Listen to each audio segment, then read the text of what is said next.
So in the previous video of molecular basis of inheritance, we have discussed about nucleotides and nucleosides. तो इस video में हम लोग देखेंगे Watson and Crick model of DNA. तो Watson and Crick ने DNA का जो मॉडल दिया था, यानी डीएनए का जो स्ट्रक्चर बताया था, उन्होंने बताया था डीएनए एक डबल हेलिक्स है।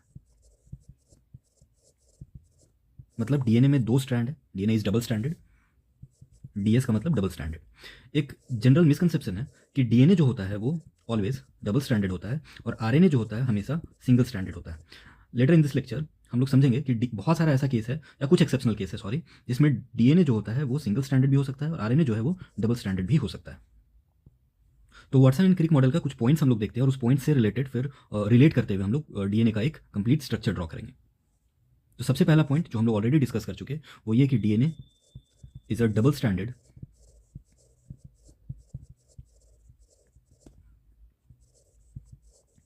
molecule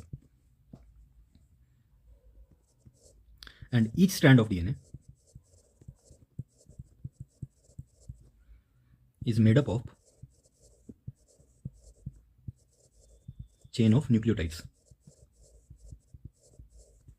इसका मतलब ये हुआ कि हम जो पिछले वीडियोस में हम लोग डिस्कस किए थे कि बहुत सारे न्यूक्लियोटाइड्स को अगर हम लोग अटैच कर देते हैं, ज्वाइन कर देते हैं, तो हमको मिल जाता है nucleic acid. And that nucleic acid could be इधर डीएनए और आरएनए।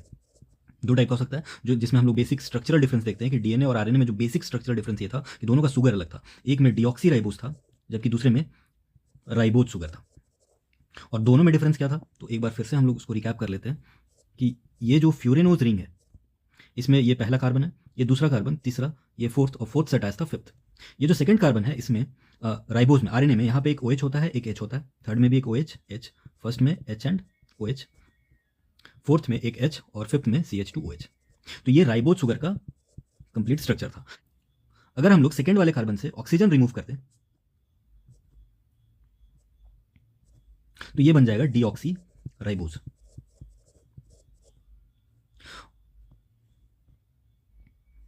जिसमें फर्स्ट कार्बन से नाइट्रोजनस बेस अटैच होता था और इस फिफ्थ कार्बन से अटैच होता था फॉस्फेट ग्रुप जो कि एक फॉस्फोइस्टर बॉन्ड बनाता था, फॉस्फोइस्टर बॉन्ड इस OH के साथ।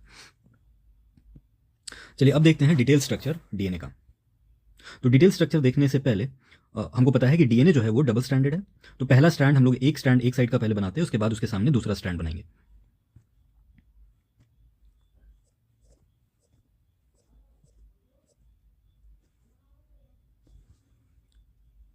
फर्स्ट कार्बन से सपोज एक नाइट्रोजनस बेस अटैच है जिसको हम लोग बोलते हैं let's say adenine. Second third से एक OH और H, यहाँ पे तो H और H है। इस वाले फोर्थ वाले कार्बन में एक हाइड्रोजन है और इसी से अटैच हमारा CH2OH है जो कि फॉस्फोरिक एसिड के साथ एक फॉस्फोडाइस्टर बॉन्ड में जुड़ा होगा। तो हम लोग इसमें देखेंगे कि एक वाटर मॉलिक्यूल जो है वो रिमूव हो जाता है तो बनता है यहाँ पे फॉस्फोइस्टर बॉन्ड। अब दूसरा न्यूक्लियोटाइड को इसके नीचे रखते हैं कुछ इस तरीके से। यह है फ्यूरेनोज रिंग।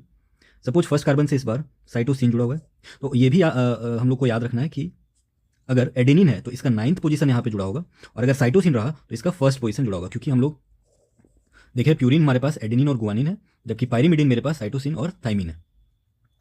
तो एडेनिन और गुआनिन जो प्यूरिन है वो अपना 9th पोजीशन के साथ फर्स्ट कार्बन पेंटोज शुगर के फर्स्ट कार्बन से अटैच होता है, जबकि साइटोसिन और थाइमिन जो है वो अपना फर्स्ट पोजीशन के साथ पेंटोज शुगर के फर्स्ट कार्बन से अटैच होता है। तो ये जो साइटोसिन है वो फर्स्ट पोजीशन से अटैच होगा और एडेनिन 9th पोजीशन से अटैच होगा। और यहाँ पे जो लिंकेज होगा इस लिंकेज को हम लोग बोलेंगे glycosidic linkage.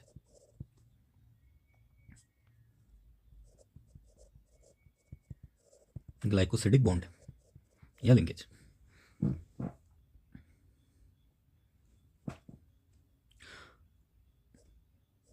This is third carbon, this is again second carbon जो कि डीऑक्सी है। डीऑक्सी का मतलब ऑक्सीजन रिमूव हो चुका है।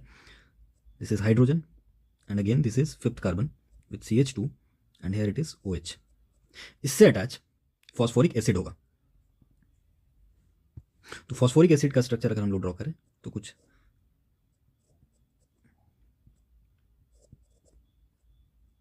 ये स्ट्रक्चर देखने को मिलेगा। यहां से वाटर मॉलिक्यूल जब रिमूव हो जाता है, ये H2O जब यहां से रिमूव हो जाता है तो जो बॉन्ड बनता है इसको बोलते हैं फॉस्फोइस्टर बॉन्ड, जो कि ऊपर वाले में भी बना हुआ था फॉस्फोइस्टर। अब एक और OH और ये दूसरे OH से हम लोग वाटर मॉलिक्यूल रिमूव कर देंगे, -H2O कर देंगे, तो इस दो न्यूक्लियोटाइड के बीच में एक और फॉस्फोएस्टर बॉन्ड बनेगा। तो इस तरीके से हम लोग देखेंगे कि जब एक न्यूक्लियोटाइड दूसरे न्यूक्लियोटाइड से जुड़ा हुआ है तो इसके बीच में एक बॉन्ड है जिसको बोलेंगे फॉस्फोडाइस्टर बॉन्ड। इसको शॉर्ट में हम लोग ड्रॉ कर लेते हैं। ये हमारा फॉस्फेट है, यहां से एक ईस्टर बॉन्ड ये था, दूसरा ईस्टर बॉन्ड इसके साथ था, तो इसको बोले फॉस्फो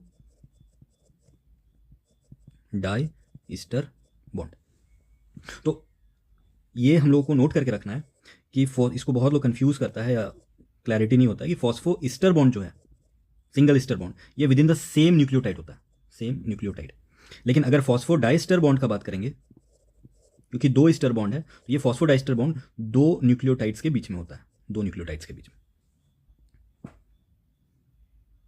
अभी हमारा पहला चेन बन रहा है, पहला स्ट्रैंड बन रहा है। इसमें देखेंगे अगर हम इसका ऊपर का स्ट्रक्चर देखें तो यहाँ पे 5 डैश यानी कि फॉस्फेट वाला फॉस्फेट साइड का ग्रुप फ्री था, यानी कि 5 डैश एंड जो है वो फ्री है, और इधर जो नीचे बन रहा है इसमें ये 3 डैश या 3 प्राइम, तो हम लोग बोलते हैं कि ये 5 प्राइम से 3 प्राइम की तरफ ये स्ट्रैंड मूव कर रहा है, यानी कि इसमें एक ऊपर के साइड में 5 प्राइम फ्री है और नीचे के साइड में 3 प्राइम फ्री है।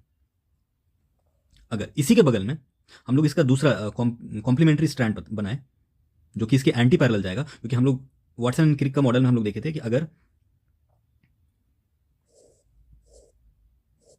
एक 5 डैश टू 3 डैश जाएगा तो दूसरा 3 डैश टू 5 डैश। तो इस चीज को फॉलो करते हुए हम लोग अगर इसके बगल में दूसरा स्ट्रैंड बनाए तो 3 डैश अगर यहां पे है तो इसके बगल में यहां पे 5 डैश होना चाहिए, तो हम लोग न्यूक्लियोटाइड को अपसाइड डाउन बनाएंगे लाइक दिस, कुछ ऐसे। और ये फर्स्ट कार्बन हो जाएगा। इस फर्स्ट कार्बन से अगर यहाँ पे साइटोसिन है तो इसके बगल में होगा गुआनिन, और अगर साइटोसिन और गुआनिन बेस पेयरिंग करेगा तो हाइड्रोजन बॉन्ड का संख्या होगा 3, तो 3 हाइड्रोजन बॉन्ड से ये दोनों आपस में पेयर बनाएगा, बॉन्ड बनाएगा। This is first, this is second, this is third, this is fourth, and fourth से अटैच फिफ्थ।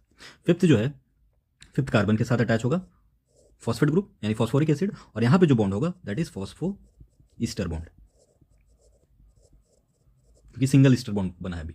तो अगर हम इस स्ट्रैंड को देखें तो इस स्ट्रैंड में this is OH, H, this is H and H। Now again अगर हम लोग दूसरा इसके बगल में दूसरा न्यूक्लियोटाइड बनाए, this is first carbon, second, third, fourth, and fourth से attach fifth carbon. Fifth carbon के साथ एक फॉस्फेट ग्रुप लगा हुआ है, यहाँ पे फॉस्फोडाइस्टर बॉन्ड है, सॉरी फॉस्फोईस्टर है, और इस फॉस्फोरिक एसिड के साथ ये जो है इस OH के साथ भी एक ईस्टर बॉन्ड बनाएगा। तो यहाँ पे दो तरह का दो ईस्टर बॉन्ड बना, एक इस जगह पे और एक इस जगह पे, तो ये दो न्यूक्लियोटाइड को ज्वाइन करने वाला जो बॉन्ड हो जाएगा इसको बोलेंगे फॉस्फो डाई ईस्टर बॉन्ड। और क्योंकि यहाँ पे एडेनिन है तो इसके बगल में ये जो नाइट्रोजनस बेस होगा वो होगा थाइमिन, और एडेनिन और थाइमिन के बीच में जो बॉन्ड होता है वो होता है double bond, this is H, H, और थर्ड से OH एंड H। अब इस वाले स्ट्रैंड को अगर हम सेकंड वाले स्ट्रैंड को कॉम्प्लीमेंट्री स्ट्रैंड जो है इसके बगल में जो स्ट्रैंड है उसको अगर हम ध्यान से देखें तो इसका 5 प्राइम इधर है और 3 प्राइम इधर है। तो हम लोग देख रहे हैं कि फर्स्ट स्ट्रैंड का जो पोलैरिटी है वो 5 प्राइम से 3 प्राइम की तरफ है, तो दूसरे में देख रहे हैं 3 प्राइम से 5 प्राइम की तरफ है, मतलब दोनों जो स्ट्रैंड्स है वो एक दूसरे का एंटी पैरेलल है। फर्स्ट वाले में ऊपर में 5 डैश है, नीचे 3 डैश है या 3 प्राइम, और सेकंड वाले स्ट्रैंड में ऊपर में 3 प्राइम है और नीचे में 5 प्राइम। अब इस स्ट्रक्चर से इस तरीके से न्यूक्लियोटाइड्स आपस में ज्वाइन होते हैं और दो न्यूक्लियोटाइड्स आपस में फॉस्फोडाइस्टर बॉन्ड से जुड़ते हैं, जबकि दोनों स्ट्रैंड्स के बीच में हमको हाइड्रोजन बॉन्ड्स देखने को मिल रहा है प्यूरिन और पाइरिमिडिन के बीच में। कुछ इंपॉर्टेंट पॉइंट्स इस स्ट्रक्चर से हम लोग जो ड्रॉ कर सकते हैं वो ये है कि नाइट्रोजनस बेस और पेंटोज शुगर के बीच में जो बॉन्ड है उसको हम लोग बोलेंगे ग्लाइकोसिडिक लिंकेज या बॉन्ड, पहला पॉइंट। दूसरा इंपॉर्टेंट पॉइंट जो हम लोग नोट कर सकते हैं वो ये है कि with in the same nucleotide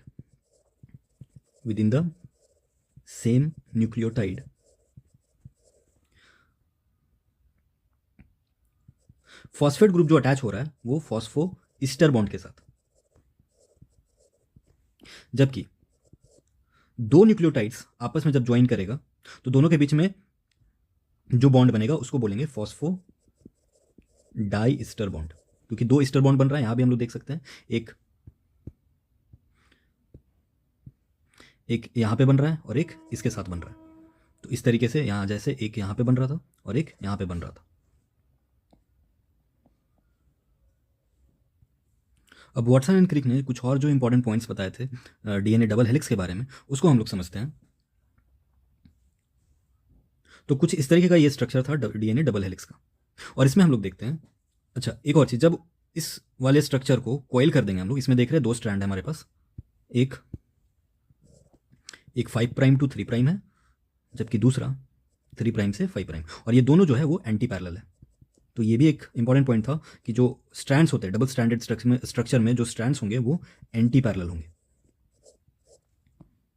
if this is 5 prime, तो इसका जो दूसरा एंड है वो होगा 3 प्राइम। उसी तरीके से इसके सामने वाला जो स्ट्रैंड होगा उसका पोलैरिटी होगा 3 डैश या 3 प्राइम टू 5 प्राइम। तो इस तरीके से हम लोग देख रहे हैं कि ये जो स्ट्रक्चर है, ये जो डीएनए का डबल हेलिक्स है, वो एंटी पैरेलल है। दूसरा चीज़ जो इंपॉर्टेंट चीज़ डीएनए डबल हेलिक्स में, यानी वॉटसन एंड क्रिक का जो मॉडल था उसमें ये था कि दोनों जो डीएनए का जो मॉलिक्यूल है, डबल स्टैंडर्ड स्ट्रक्चर है, इसका जो डायमीटर वो है 20 एंगस्ट्रम का, और 1 एंगस्ट्रम इक्वल टू 10⁻⁻10 मीटर होता है, ये हम लोगों को पता है। तो इट इज़ एक्सट्रीमली स्मॉल। और दूसरा इंपॉर्टेंट पॉइंट, इन वन टर्न, एक टर्न कब बोलेंगे,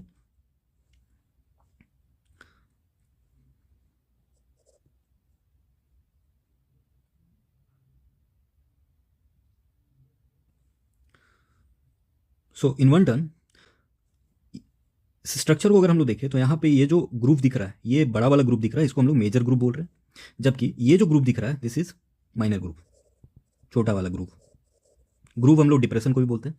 तो ये जो डिप्रेशन दिख रहा है, गड्ढा दिख रहा है, वो माइनर है, छोटा है, जबकि ये वाला जो दिख रहा है, ये कुछ जो दिख रहा है ये बड़ा दिख रहा है, ये छोटा था। 2 मेजर ग्रुप्स के बीच का जो डिस्टेंस था, सपोज यहाँ से लेकर यहाँ तक, ये था 34 एंगस्ट्रम, जिसको बोला गया एक टर्न।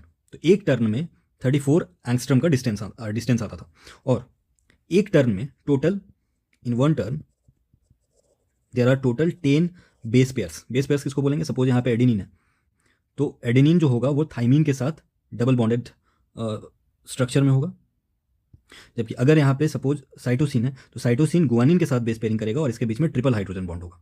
तो इस तरीके से एक टर्न में लगभग 10 बेस पेयर्स होते थे, 10 बेस पेयर्स होते हैं। अगर एक टर्न में 10 बेस पेयर होता है और एक टर्न का जो डिस्टेंस है, लेंथ है, वो 34 एंगस्ट्रम है, तो 2 कंसेक्यूटिव मतलब लगातार, तो डिस्टेंस बिटवीन 2 कॉन्सेक्यूटिव मतलब लगातार base pair is equal to हो जाएगा 34 divided by 10, that is 3.4 angstrom.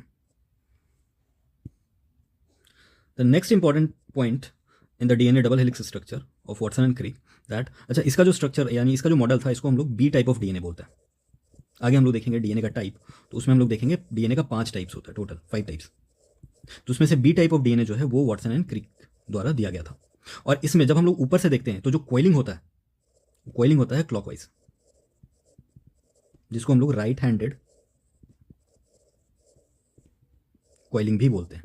तो इसमें जो हेलिकल स्ट्रक्चर या हेलिक्स दिख रहा है, जो घुमा हुआ स्ट्रक्चर दिख रहा है, उसमें देखेंगे कि जो कॉइलिंग है वो क्लॉकवाइज है, और क्लॉकवाइज को हम लोग राइट हैंडेड कॉइलिंग भी बोलते हैं।